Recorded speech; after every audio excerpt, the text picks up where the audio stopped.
Today is Monday, December 13, 2021. I'm Pastor Michael, and this is Wilderness Wanderings.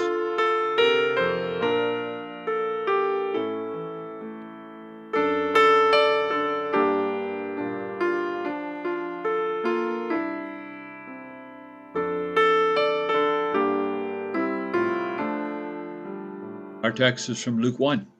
And Mary said, My soul glorifies the Lord, and my spirit rejoices in God my Savior, for he has been mindful of the humble state of his servant. From now on all generations will call me blessed, for the Mighty One has done great things for me. Holy is his name. His mercy extends to those who fear him from generation to generation. Verses 46 to 50. Later, Jesus would say, Where two or three are gathered in my name, I am with them.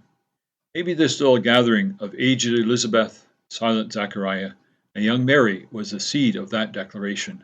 How often would young Jesus have asked Mary to tell him about those angel visitations that heralded his coming? How did the telling of the story shift and grow as Mary pondered these things in her heart, responding to the questions her young son must have asked her? How did Jesus receive this story, which must have shaped his self-understanding? Of Mary hurrying through the hills of Galilee and Judea, of that spirit-powered baby kick, of speechless Zechariah not able to give a proper blessing to the assembled congregation, of Mary receiving that first gospel beatitude from Elizabeth. Blessed is she who has believed that the Lord would fulfill his promise to her. Verse 45. How, as she sat at Elizabeth's table drinking tea and eating hot bread, the realization erupted in song, God is here. God is at work. She was not crazy. God is doing what God does. Zechariah, Elizabeth, and Mary, if ever there were two or three gathered in his name, it was there, pondering together the wondrous mystery God had them involved in. And so Mary sings. God was mindful of her humble state, aware of her and her low place in society. She could have been just one more nameless, faceless peasant girl from an unnoticed little village. But God noticed her, called her by name, and gave her the most unique place in the history of all mothers. What can she do but sing?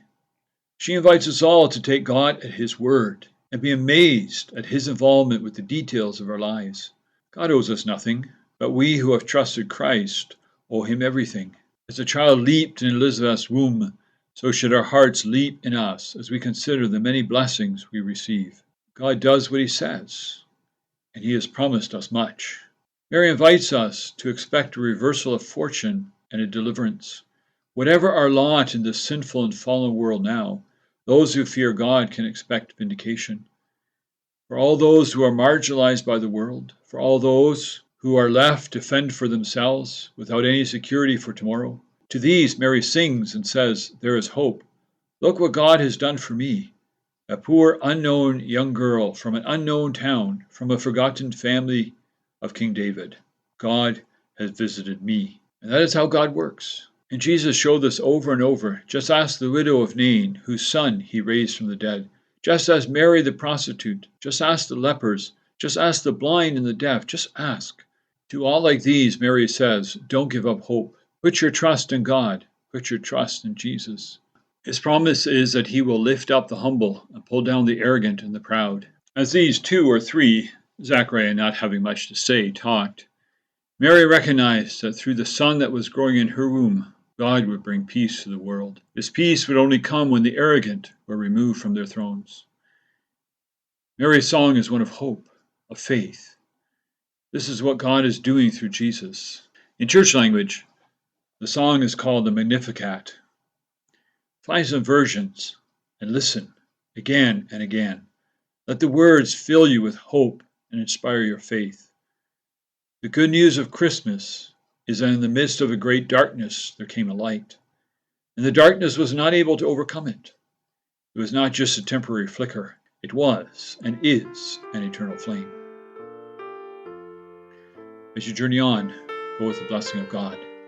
May the peace of the Lord Christ go with you wherever he may send you. May he guide you through the wilderness, protect you through the storm.